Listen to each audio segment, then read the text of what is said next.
수요예배 때 함께 볼 말씀은 사도행전 9장 3절부터 6절의 말씀입니다. 사도행전 9장 3절부터 6절의 말씀.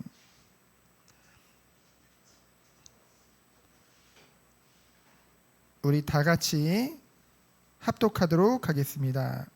사울이 길을 가다가 다메섹에 가까이 이르더니 호련히 하늘로부터 빛이 그를 둘러 비추는지라.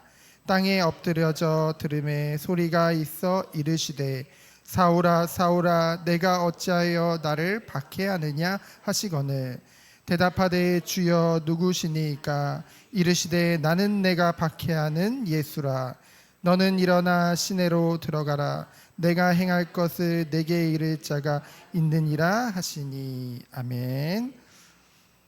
오늘 수요예배 때 함께 나눌 말씀의 제목은 무지한 열심이 되지 않기를입니다.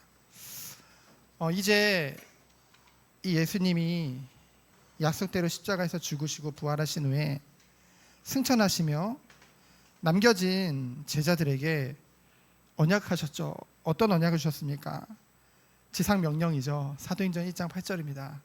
오직 성령이 너희에게 임하시면 너희가 권능을 받고 예루살렘과 온 유대와 사마리아 땅끝까지 이르러 내 증인이 되리라 하시니라. 땅끝까지 이 예수 그리스도의 복음이 증거될 것을 말씀하신 것이죠. 그 시작으로 지난 우리가 8장에 보면은 그 에디오피아에서 온 내시에게, 이방인이죠. 완전 이방인입니다. 그에게 이제 복음이 증거되어졌고요. 이제는 핍박자 사울을 하나님이 이방을 위하여 택한 나의 그릇으로 부르사 이 바울을 통해서 본격적인 하나님의 이방의 이 복음이 전파되는 그 사역을 시작하시는 것을 우리는 보게 되어집니다.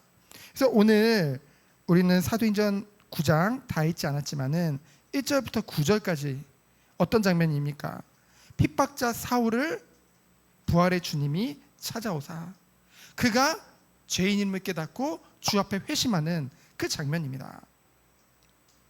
첫 번째로 뭡니까? 무지한 열심이 되지 않기를입니다. 1절로 2절이죠. 사울은 어떤 자입니까? 아주 유대교의 열심인 자예요. 그것이 하나님을 위한 것이고 그것이 하나님께 영광이 되는 줄 알았다니까요. 그는 최고의 선생인 가마리엘의 제자였고요. 바리새인 중에 바리새인이었습니다. 율법적으로 흠이 없는 자였죠. 당연히 성경 지식은 대단한 사람이었을 것입니다.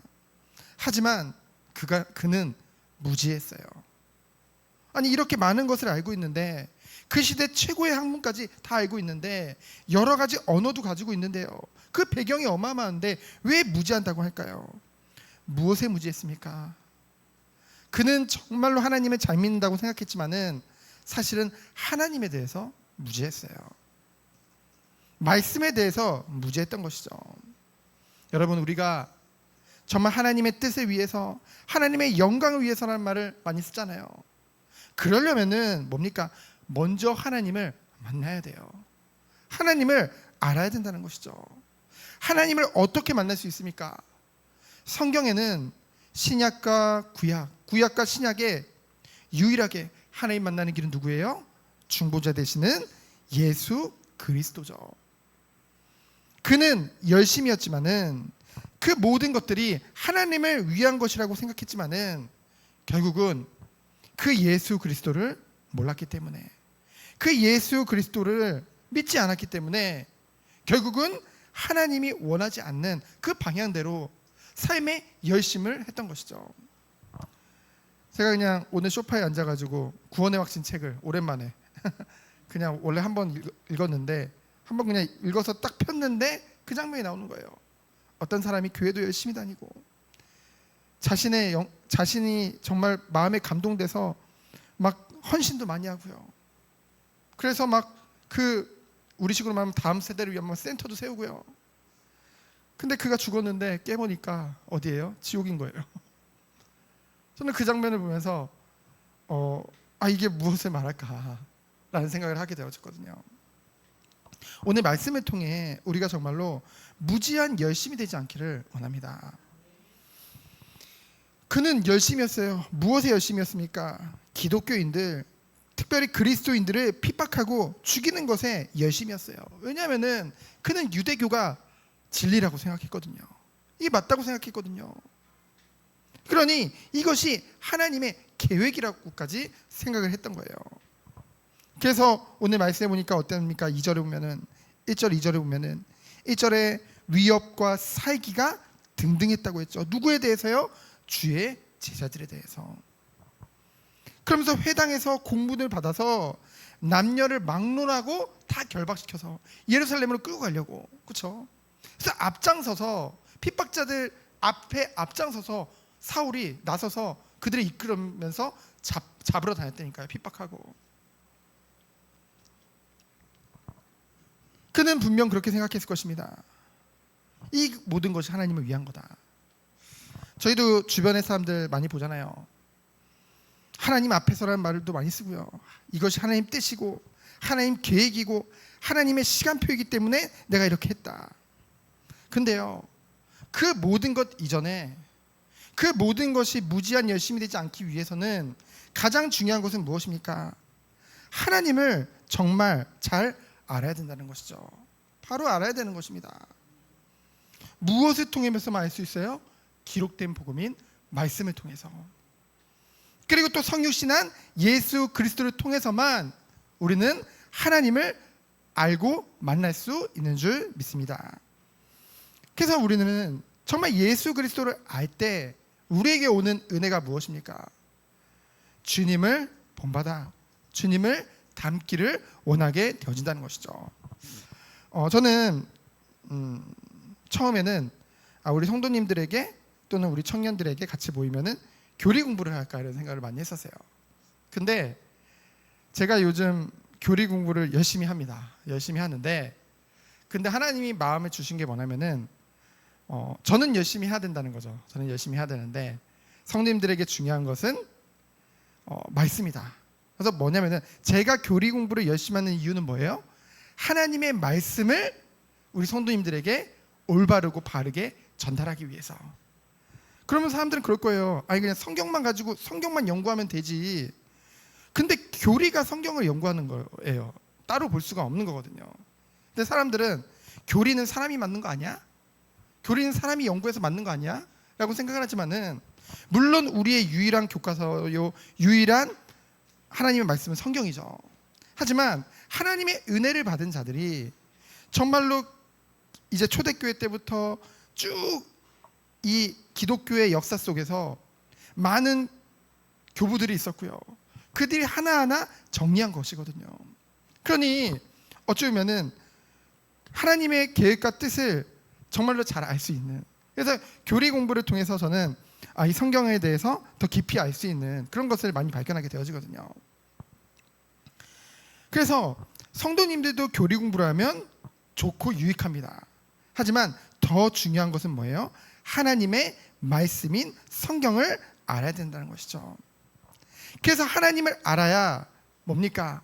우리의 열심이 오직 하나님께 영광되어지는 그 은혜 속에 들어갈 수 있다는 것입니다. 두 번째는 무엇입니까? 하나님의 일꾼은 하나님께서 친히 세우신다는 것입니다. 오늘 핍박자 사울을 하나님이 부르셔서 우리는 알고 있잖아요. 이 사울이 전도자 바울이 돼서 사도 바울을 통해서 하나님의 어떤 일을 이루어 나가시는지 우리는 알고 있잖아요. 3절로 6절에 보면 뭐라고 했습니까? 호련히 하늘부터 빛이 임했죠. 그 장소, 그 시간에 하나님의 계획 가운데, 하나님의 섭리하신 가운데 바울을 부르신 것입니다. 사울을 부르신 것입니다. 그러면서 4절에 하나님이 부르시죠. 부활의 주님이 사울아 사울아 내가 어찌하여 나를 박해하느냐. 이 사울은 한 번도 예수님을 박해한 적이 없어요. 왜냐하면 보지도 못했으니까. 그렇죠? 그러나 뭡니까? 그 사울이 박해했던 건 누구예요? 예수님의 제자들이죠. 초대교회 성도들이죠. 교회죠. 근데 예수님은 그 교회와 제자들과 자신을 동일시하신 거예요. 그래서 저는 그런 생각을 해봤습니다. 이 바울을 통해서 기록된 이 바울 서신들을 읽어보면요, 대표적으로 우리가 에베소서를 보면은 이 바울이 교회에 대해서 어떻게 말을 합니까? 그리스도가 머리 되시고 그 지체로 성도를 부르셨다. 한 몸으로 하니 부르셨다. 그 말을 이제 하잖아요. 정말로 뭡니까? 예수님이 그 주님의 성도들과 자신을 동일시하신 것 같이 정말 우리를 하나님께서 한 지체로 한 몸으로 부르신 줄 믿습니다. 그러면서 뭐라고 했습니까? 그 말을 듣고 아무것도 보이지 않아요. 단지 들릴 뿐입니다. 그때 바울이 뭐라고 합니까? 주여라고 이제 부르죠. 이게 그리스도 예수님인지는 몰랐을 거예요. 하지만 이것이 하나님의 권위에 의한 일이라는 것을 자신은 그 순간 깨달았을 것입니다. 그래서 주여라고 인정할 수밖에 없었던 것이죠. 그때 예수님이 뭐라고 말씀하십니까? 주여 누구십니까? 나는 네가 박해하는 예수다. 그래서 6절에 보면 뭐라고 했습니까? 너는 일어나 시내로 가라. 그 시내로 가면은 너에게 이를 자가 있을 것이다. 하나님이 분명하게 말씀하시는 것을 우리는 보게 되어집니다. 하나님께서요, 하나님의 일꾼을 부르실 때 하나님의 예정하심 속에 하나님이 선택하셨다는 것이죠. 하나님이 우리들을 구원하시고 지금껏 인도하신 것이 우연이 아니라 하나님의 완전한 은혜와 계획 속에 부르신 줄 믿습니다. 그리고 뭡니까? 우리의 인생이 하나님의 완전하신 계획 속에 있다는 거예요.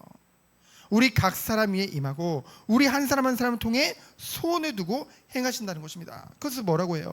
사명이라고 하죠. 하나님이 우리를 부르시고 우리를 통해 하고자 하시는 일, 주의 영광을 나타내기 위해서 하시고자 하시는 일, 그것이 우리에게 있다는 것입니다. 들어가라는 말은 뭡니까? 그리고 내게 이를 자가 있다는 것은 무엇입니까? 하나님이 준비하시겠다는 거예요. 하나님이 모든 것을 이끄신다는 것이죠. 하나님께서는 하나님의 일꾼을 통해 일하시고 지금도 세우시는 줄 믿습니다. 사울에게 직접 너는 나의 택한 그릇이다. 너를 통해 내가 이런 일들을 할 것이다. 너는 빨리 나를 믿어라. 그렇게 말할 수도 있는데 뭐예요? 저기 가면은 너에게 이것에 대해서 일러줄 자가 있을 것이다. 물론 성경에 보면 하나님이 직접 계시하는 경우도 많지만은 거의 대부분이 하나님은 사람을 통해 일을 하십니다. 그렇죠? 사람을 바라보는다는 것이 아니라 사람을 통해 주의 일들을 이루어 나가신다는 것이죠. 그걸 뭐라고 합니까? 일꾼이라고 하는 거예요. 그 일꾼으로 누구를 부르신 거예요? 하나님이 나를 부르시는 줄 믿습니다. 그 증거가 어디 있습니까?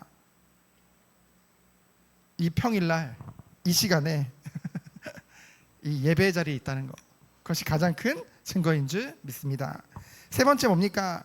진정한 성도로 거듭나게 하신다는 것이죠. 내적으로 외적으로요. 여러분, 기독교는 이 신앙생활이라는 것은 막연한 것이 아닙니다. 기독교는 그 어떤 것보다 사실적이고 그 어떤 것보다 체험적인 거예요. 우리가 체험을 따라갈 필요는 없지만은 분명한 그리스도 안에 있으면 체험이 온다니까요. 먼저 외적으로 보면 뭡니까? 하늘로부터 빛이 임했죠. 3절에 보면은. 그리고 또 어때요? 목소리가 들렸습니다. 사울에게. 그러면서 뭡니까? 하나님이, 예수님이 직접 말씀하시고 8절에 보면은 그가 사울이 땅에서 일어나 눈을 떴으나 아무것도 보지 못하고. 여러분, 사울이 어땠나요? 무지했을 때는요, 정말 살기가 등등해서요, 앞서서 사람들을 이끌고 누구보다 유대교를 위해서, 하나님의 영광을 위해서 자신을 생각할 때 그 이단인 이 기독교인들을 아주 박해하면서 그리고 몰려 다녔다는 거죠. 그런 사울이 지금 부활의 주님을 만나는 순간 눈을 떴으나 보지 못하는 자신의 영적 상태에 대해서 자각한 거예요. 그전엔 몰랐죠. 근데 부활의 주님을 만나니까 무엇을 알게 된 거예요? 아, 내가 영적 소경이었구나. 나는 대단히 많은 것을 알고 있다고 생각했는데 정말 중요한 것은 보지 못하면서 지금껏 살아왔구나. 그것을 발견하게 됐다는 것이죠. 그러면서 뭐예요? 이제껏 사람들을 몰고 갔던 그가 사람들의 손에 이제 자신의 몸을 맡겨서 이끌려서 부축을 받으면서 걸을 수밖에 없는 그런 비참함을 발견하게 되어진 것이죠. 여러분, 우리에게 복음이 임했을 때, 참된 복음의 은혜를 깨달았을 때 날마다 우리에게 발견되는 것이 무엇입니까? 오호라, 나는 공고한 사람이로다. 저는요, 요즘 더욱더 그것이 보여요. 저는 진짜로 삶 가운데 요즘 내가 진짜 죄인이구나. 저의 삶 가운데 너무나 죄악된 것들이 계속 발견되어져요. 그것에 대해서 계속 생각이 되니까 회개하게 되어지고요. 저는 괴로운데 제 주변에 어제 어떤 목사님이 저보고 그런 거예요. 목사님이 달라졌대요. 몇 달 사이에 또 달라졌다는 거예요. 자기가 봤을 때는 뭐냐면은 이제 속된 말로 우리 식으로 하나님 그분이 봤을 때 뭐냐면은 더 거룩해진 것 같대요. 그 전에는 안 거룩했다는 게 아니라 그냥 뭔가 달라지는 것이 이제 보인다고 하더라고요. 발견한 거죠. 이 사울이 정말 자신을 발견했습니다. 그러니 자기가 죄인임을 깨닫고 정말 이제껏 자기가 너무나도 잘 알고 있는 이 구약의 그 모세의 메시아, 그 그리스도가 이 예수님임을 그 순간 깨닫게 되어진 것이죠. 9절에 보니까 어떻게 했다고 했습니까? 사흘 동안 보지도 못하고 먹지도 못했다고 했어요. 여러분, 눈도 못 뜨죠. 먹지도 못하죠. 사울이 망한 것 같이 보이잖아요, 사실. 그렇죠? 사람들이 도와주지 않으면 아무것도 할 수 없는 너무나도 그런 무지하고도 나약한 모습을 우린 보게 되잖아요. 근데 중요한 게 있죠. 비록 이것이 고난 같아 보였지만은 그 시간은요, 그 3일이라는 시간은, 사흘이라는 시간은 전 바울의 일생을 두고 봤을 때는 아주 잠깐이라는 것이죠. 우리에게 고난이나 고통이 여러분 있었습니까? 기억에 날 만큼. 그것은 우리를 하나님께서 우리의 악함을 보게 하시고 우리를 돌이켜 주 앞에 나와 거듭나게 하시는 이 위함인 줄 믿습니다. 우리는 그것을 보면서 나아가는 것이죠. 그래서 뭡니까? 진정한 회심은 자신의 영적 상태에 대한 자각으로부터 시작되는 거예요. 우리가 이 축복 속에 들어가기 원합니다. 정말로 우리 마음 중심에 여러분, 칭의는 단번에 끝난 거예요. 예수님의 믿음으로 우리가 거룩함을 여김을 받은 것입니다. 근데 칭의와 더불어 무엇이 동시에 시작되는 거예요? 성화라는 것은 동시에 시작되는 거예요.